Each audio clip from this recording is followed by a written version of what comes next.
जय हिंद बच्चों। अब हम लोग आज पढ़ेंगे स्टेबल ऑर्बिट में किसी इलेक्ट्रॉन की एनर्जी क्या होगी। पहले हम लोग पढ़े थे स्टेबल ऑर्बिट की रेडियस क्या होगी, स्टेबल ऑर्बिट की वेलोसिटी क्या होगी, स्टेबल ऑर्बिट में इलेक्ट्रॉन है तो उसकी वेलोसिटी क्या होगी।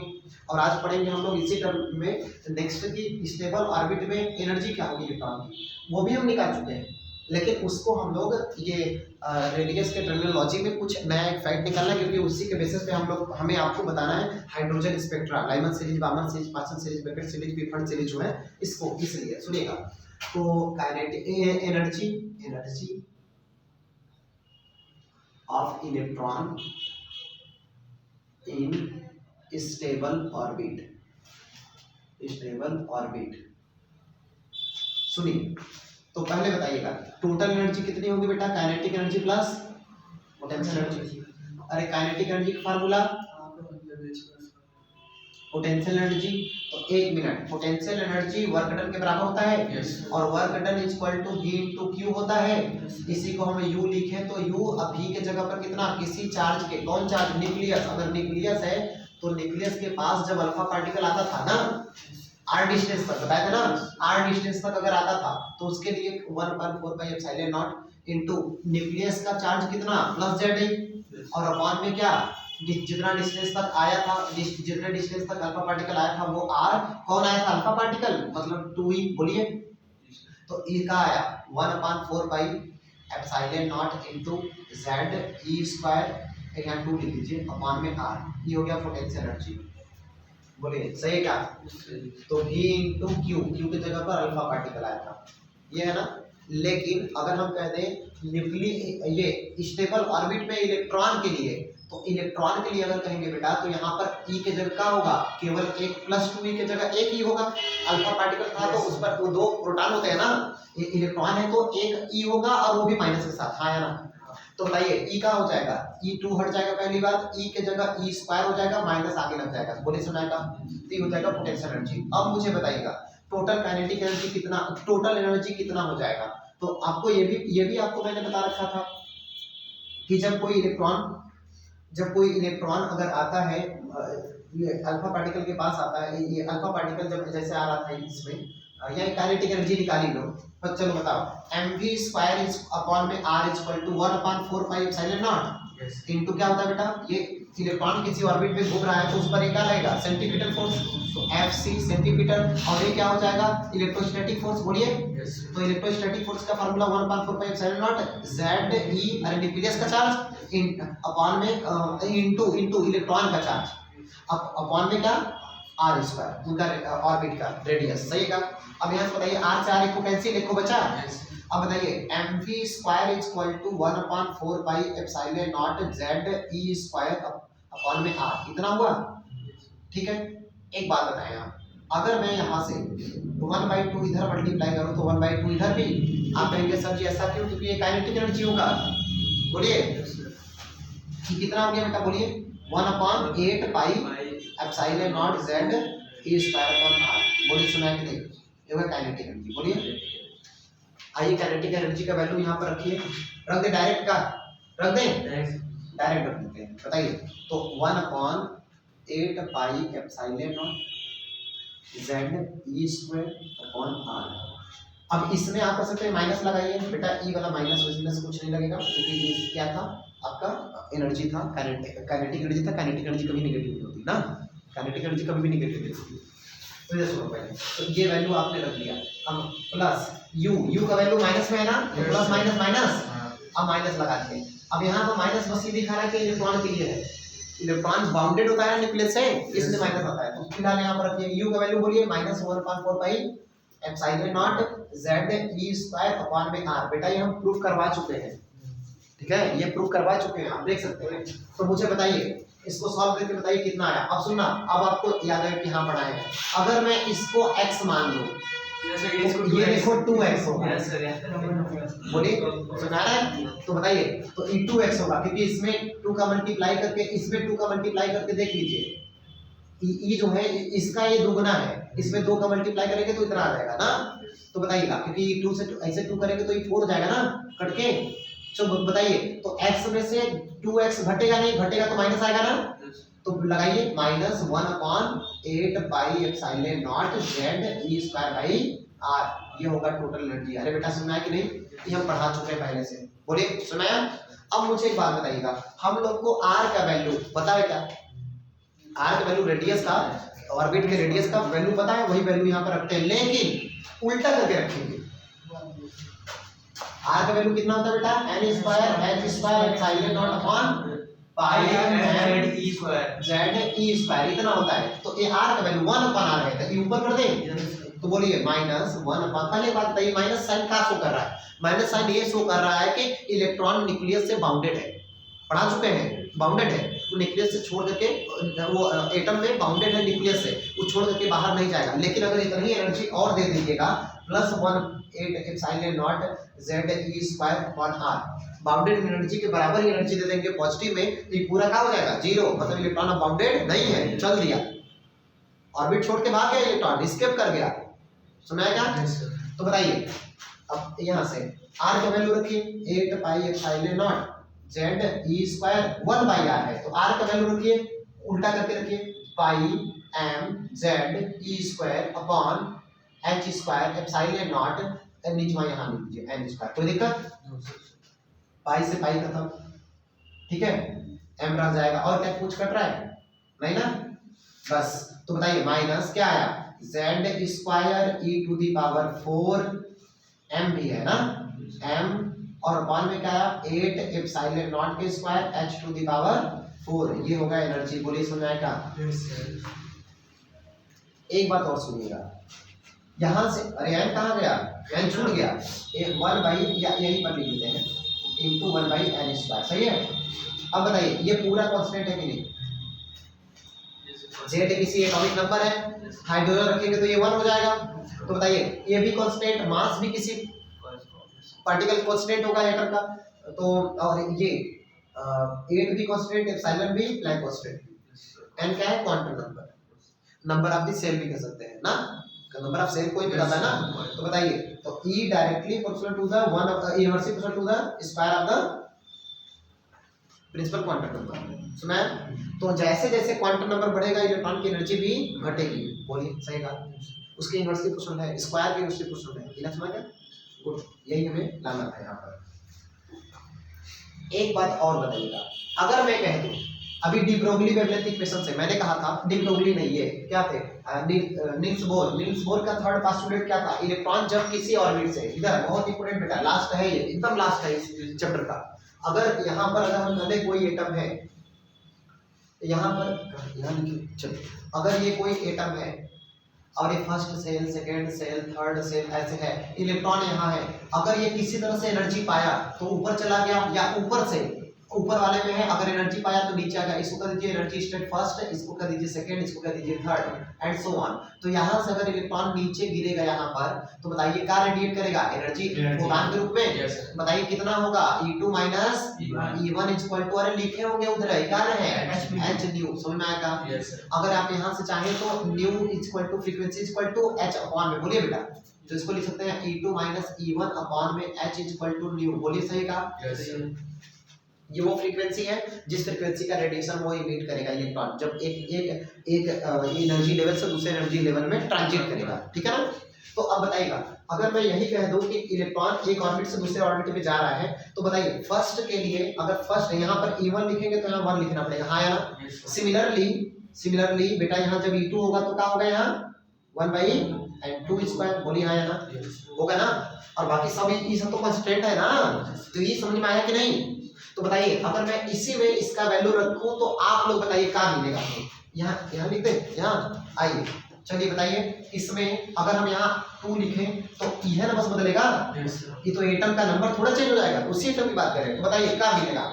पूरे को कॉमन करिए, पहले एक काम करिए, E2 माइनस E1 बटे में h, पहले काम करिए, ऐसा लिखिए h nu equal to E2 minus E1। तो E2 में से E2 E1 में सब कुछ बराबर होगा, तो एक काम करिए, सबको कॉमन कर लीजिए, z square e to the power 4 m upon में 8 एप्सिलॉन नॉट के स्क्वायर h क्यूब, बस बचेगा क्या?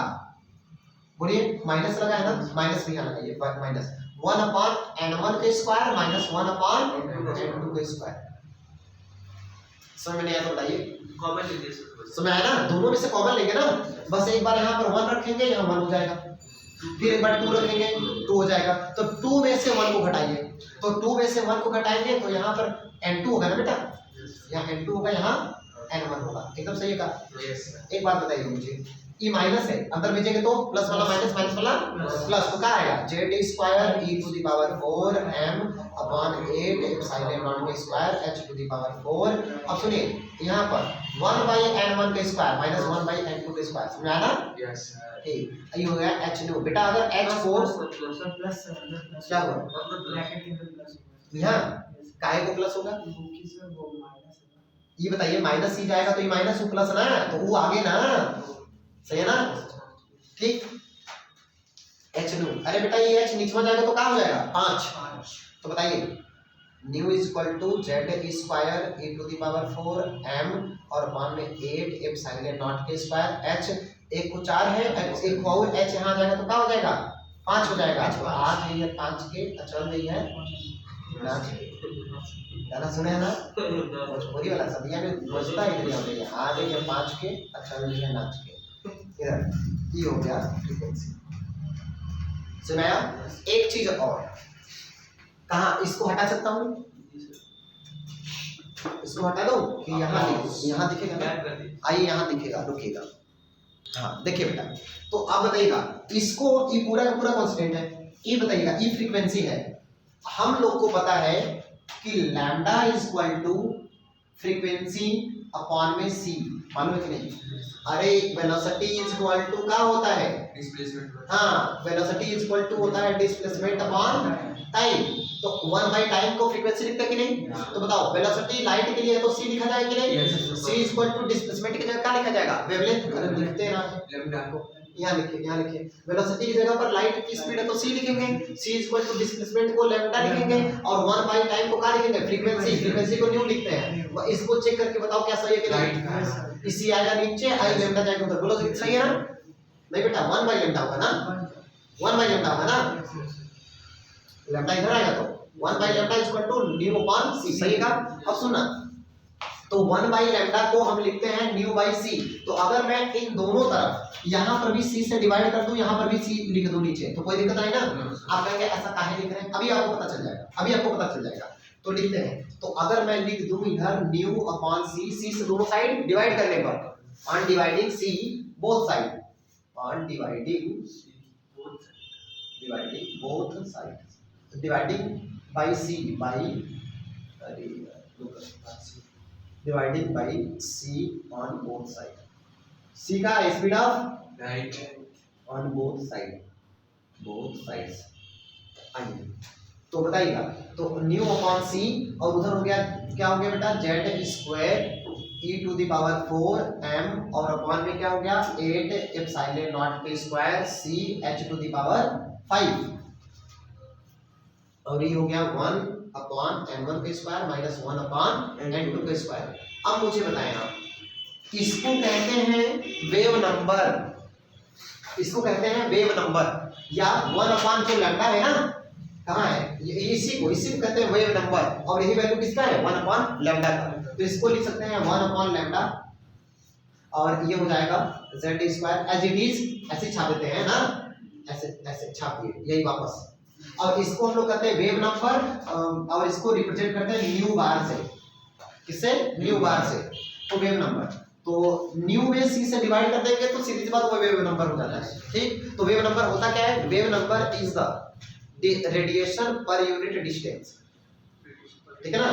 तो इधर तो बताइएगा, तो यहाँ पर क्या हो जाएगा z square e to the power 4, एक काम करते हैं वही वापस छापना है, लेकिन एक काम करते हैं, सुनना, z स्क्वायर को बाहर छोड़ दीजिए, और जितना बचा e to the power 4 m upon में 8 एप्सिलॉन नॉट का square c h to the power 5 1 upon m1 एक स्क्वायर इनटू ऐसा स्क्वायर, इस पूरे को रिडबर्ग कांस्टेंट कहते हैं, nu bar is equal to z square, इसको कैपिटल R कहते हैं इस पूरे को, और यहाँ हो जाएगा 1 अपॉन n1 का स्क्वायर माइनस 1 अपॉन n2 का स्क्वायर। ये है रिडबर्ग कांस्टेंट। रिडबर्ग एक साइंटिस्ट थे बेटा, उन्होंने ही दिया था रिडबर्ग कांस्टेंट। सर ये क्या बता रहे। अब इसका वैल्यू कितना होता है 1.09 10 टू द पावर 7, ठीक है 7 इतना। और क्या होता है इसका यूनिट होता है मीटर इनवर्स, ये ठीक है। वेव नंबर है ना, वेव नंबर 1 बाई लैम्डा तो मीटर इनवर्स नहीं आएगा, ठीक है ना, मीटर इनवर्सन आएगा। आखिर बाकी सब नंबर है बेटा, ये भी नंबर है, ये भी नंबर है, ये भी नंबर है, लेकिन वेव नंबर है। वेव नंबर मतलब 1 बाई लैम्डा। लैम्डा क्या है? डिस्टेंस। 1 बाई लैम्डा का मतलब क्या आएगा? Metre inverse. बोलिए तो मीटर इनवर्स। ये है रिडबर्ग कांस्टेंट। अरे यहाँ तो सुना आएगा। अब सुनना बहुत बढ़िया, एक चीज और बताएंगे पूरा खत्म, जो कि आपको वो हाइड्रोजन एटम के लिए स्पेक्ट्रा जो पढ़ना है वो पढ़ना नहीं है, लेकिन फिर भी आपको बता देते हैं, शायद पढ़ना होगा भी तो एक बार में बस यही पे आ गया है, तो बस इसी को लेकर के हमें डायरेक्ट बता देना, खत्म हो जाएगा। ठीक, अब सुनना यहाँ पे लिस्ट करते हैं, है ना, यहाँ सुनना है। आई नो, मुझे पता है कि ये थोड़ा सा क्रिटिकल आपको लगेगा कि नहीं देखो कितना ये ऐसा है, मतलब बहुत यूज किया, लेकिन बहुत ही इजी है, बस फॉलो करते जाइए, स्टेप को आ जाएगा। ठीक है, अब देखिए यहाँ पर बस एकदम लास्ट चल रहा है, क्या देखिए चैप्टर लास्ट सर, एकदम लास्ट, बस 5 मिनट में खत्म है चैप्टर। देखिए सर इसका डायरेक्ट फार्मूला भी सर ये अच्छा तब लग रहा है क्या? हाँ चलिए बेटा बताइएगा। तो यहाँ पर हाइड्रोजन स्पेक्ट्रा पढ़ना है, तो हमारे लिए सबसे पहले फार्मूला क्या होना चाहिए हाइड्रोजन स्पेक्ट्रा का? 1 बाई लैम्डा कहिए चाहे न्यू बार कहिए ना, तो 1 बाई लैम्डा इक्वल टू या न्यू बार जो आपका मन करे इक्वल टू z स्क्वायर। भाई बात एक मिनट, हाइड्रोजन एटम होगा तो ये z का वैल्यू 1 का स्क्वायर वो तो नहीं रहेगा, तो हाइड्रोजन के लिए हाँ, तो हम हाइड्रोजन के लिए z को हटा देगा। यस सर, z क्योंकि पहले रुक जाइए पहले v है ना, आइए z स्क्वायर बोलिए r का है रिडबर्ग कांस्टेंट 1 बाई n1 का स्क्वायर माइनस 1 बाई n2 का स्क्वायर। अब सुनिएगा, हाइड्रोजन एटम के अगर हम कहते हैं किसी ये स्टेट्स है, first state, second state, third state ऐसे, तो अगर हम कहते हैं ये n इक्वल टू 0 हो गया ग्राउंड लेवल, आई हो गया पहला 1 2 3 ऐसा ना। अगर इलेक्ट्रॉन, चलो यही क्या समझने से शुरू करते हैं 1 2 3 4 ऐसा, अगर कभी भी इलेक्ट्रॉन पहले वाले में से यहाँ से इसमें आया, सुनना पहले, जिसमें से इसी को ऐसे लिख देता है, ये लिख देता है इनिशियल और ये लिख देता है फाइनल। यहाँ पर कहीं पर आई लिख दिया रहेगा और यहाँ पर एफ का मतलब जमुने में से आ रहा है ना, एक जमुने से आ रहा है जिसमें जा रहा है ना, इधर सुना। तो यहाँ से अगर मैं कह दूं जिस ऑर्बिट से इलेक्ट्रॉन आ रहा है, जिस ऑर्बिट में जा रहा है, तो एक मिनट, जिस n1 है मतलब पहला वाला, ये n2 है दूसरा वाला, अगर इलेक्ट्रॉन यहाँ है पहले यहाँ है इलेक्ट्रॉन, तो इस समय कहाँ पर है 3 में, तो ये होगा उसका इनिशियल। इलेक्ट्रॉन कहाँ है पहले? यहाँ पर है ना, जहाँ पे इलेक्ट्रॉन पहले है, गिरने के पहले, जाने के पहले, वो उसका इनिशियल होगा, जहाँ जाएगा वो क्या होगा फाइनल। तो बताओ ई क्या होगा इनिशियल और ये क्या होगा फाइनल। तो अगर मैं यहाँ आई और एफ लिख दूंगा तो कोई दिक्कत है क्या? लेकिन लिखेंगे नहीं, ऐसा सही है। n1 मतलब पहले जहाँ था, n2 मतलब जहाँ गया, सही है ना। तो बताइएगा हाइड्रोजन के लिए, for hydrogen but for hydrogen z equal to 1, तो बताइए 1 बाई लैम्डा चाहे न्यू ना, चाहे न्यू बार इक्वल टू बोलिए r Rydberg constant 1 by n1 का स्क्वायर माइनस 1 बाई n2 का स्क्वायर। बस ये हो गया हाइड्रोजन स्पेक्ट्रा। अब सुनना, अगर मैं कह दूं इलेक्ट्रॉन n2 से दूसरे वाले स्टेट से पहले वाले स्टेट में आ रहा है, किसी से भी आए, n2 इक्वल टू, अगर n2 equal to 2 3 n1 equal to 1 हो, रुकिएगा क्या है n1 जो है, n1 किसी भी स्टेट से आए इलेक्ट्रॉन, हाँ इलेक्ट्रॉन किसी भी ऑर्बिट में, इधर बताना, तो n2 का वैल्यू अगर ये इसमें बताना n2 इक्वल टू का हो 2 3 4 डॉट डॉट कुछ हो, ठीक है। तो अगर हम कहते हैं 1 by lambda equal to r, कौनों से भी आए, n1 में पहले वाले में अगर आ रहा है, पहले वाले में आ रहा है, कौनों ऑर्बिट से आए, अगर n1 में आएगा, n1 मतलब 1 ना, पहले वाले में आएगा, अगर पहले वाले में आएगा, पहले वाले अगर एनर्जी स्टेट्स में आ रहा है तो 1 का स्क्वायर रहेगा तो 1 आएगा ना। तो अगर n1 का वैल्यू 1 हो और n2 का वैल्यू क्या हो, अरे पहले वाले से तो पहले वाले में आएगा नहीं, जब भी आएगा दूसरे से तीसरे से चौथे से, तो कौनों से आवे पहले में आएगा तो उसको क्या कहते हैं लाइमन सीरीज। तो और यहाँ पर क्या हो जाएगा n2 का स्क्वायर, जहाँ पर n2 का वैल्यू क्या होगा 2 3 4 5 कुछ भी हो सकता है, कौनों से आए, कौनों से आए पहले में आए तो उसको क्या कहेंगे लाइमन सीरीज। और सुना बेटा 1 by lambda equal to R 1 by 2 का स्क्वायर कौनों से आए दूसरे में आए, कौनों से आए दूसरे में आए। यहाँ पर n2 का वैल्यू क्या होगा तब, अगर दूसरे में आ रहा है तो दूसरे से तो आएगा नहीं, कहां से आएगा तीसरे से ना, तीसरे से चौथे से पांचवें से ना, तीसरे चौथे पांचवें डॉट डॉट डॉट, तो इसको कहते हैं बामर सीरीज। और इसके बाद कौनों से आए, कौनों से आए किसमें आए तीसरे से, तो उसको क्या कहेंगे तीसरे में आए तो क्या कहेंगे बेटा बामर के बाद पास्चन सीरीज। समझ में आएगा। यहाँ पर n2 का वैल्यू क्या होगा, जब तीसरे में आ रहा तो कहां से होगा 4 5 6, बोलिए समझ में आएगा। तो इसको क्या कहेंगे बेटा बोलिए, नहीं बामर हो चुका है पास्चन सीरीज। पास्चन सीरीज कौनों से आए चौथे में आए तो ब्रैकेट सीरीज, ब्रैकेट सीरीज कौनों से आए।